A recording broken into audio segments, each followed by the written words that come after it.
what you do in life chooses you. You can choose not to do it. You can choose to try to do something safer.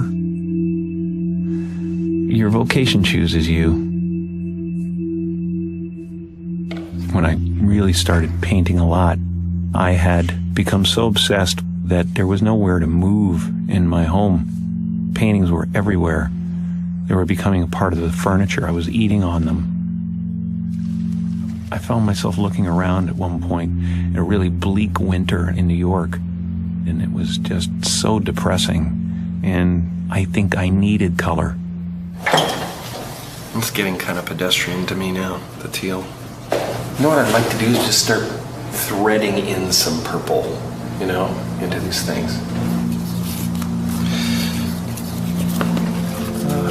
I'll find the ultimate color and not be able to reproduce it. You can tell what I love by the color of the paintings. You can tell my inner life by the darkness in some of them, and you can tell what I want from the brightness in some of them. It's 5 a.m. So I'm making a little more progress now. It's really kind of cool what happens with these things, because you really don't know what a sculpture or a painting totally means. You think you do. Most of the time I start out with a plan, and then, like a year later, I'll realize that the painting was telling me what I needed to know about myself a year before. I think what makes someone an artist is they make models of their inner life. They make something physically come into being that is inspired by their emotions or their needs or what they feel the audience needs. I like the independence of it. I love freedom of it. No one else tells you what you can or can't do most of the time. And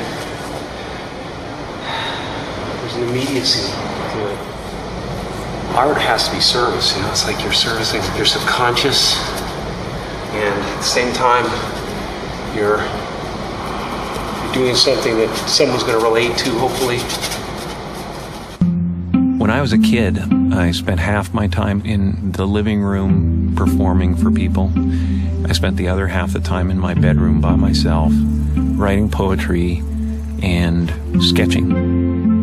I was not the type of kid you could say, as a punishment, go to your room, because my room was heaven to me. My isolation was welcome. People that are different have a shot at being original. They got the motivation too. They got motivation. I sketched all the time, but I didn't do a lot of painting.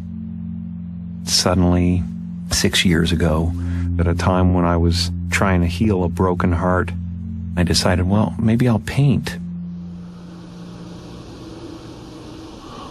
When your heart is in love, you're floating, weightless. But when you lose that love, you have to re-enter the atmosphere. And it can get pretty rough. You're just bouncing off one molecule and onto the next, ripping through them at such a pace that they just ignite and explode. Until you find another heart that's doing the same thing, has landed and cooled, and then you start to float again. The energy that surrounds Jesus is electric. I don't know if Jesus is real. I don't know if he lived. I don't know what he means, but the paintings of Jesus are really my desire to convey Christ consciousness.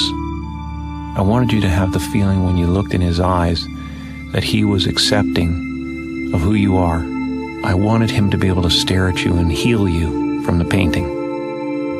You can find every race in the face of Jesus. And I think that's how every race imagines Jesus. They imagine him as their own. That's pretty. So funny, I get so stuck when I'm trying to choose colors, but when I just grab them, it's cool. I don't know what painting teaches me. I know that it just frees me. Free from the future, free from the past, free from regret, free from worry.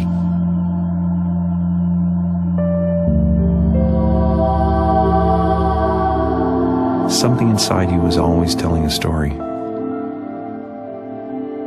I believe every single thing that you see and hear is talking to you.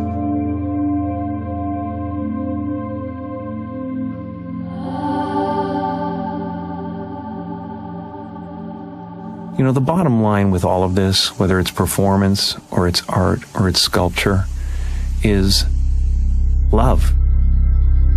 We want to show ourselves and have that be accepted. I love being alive, and the art is the evidence of that.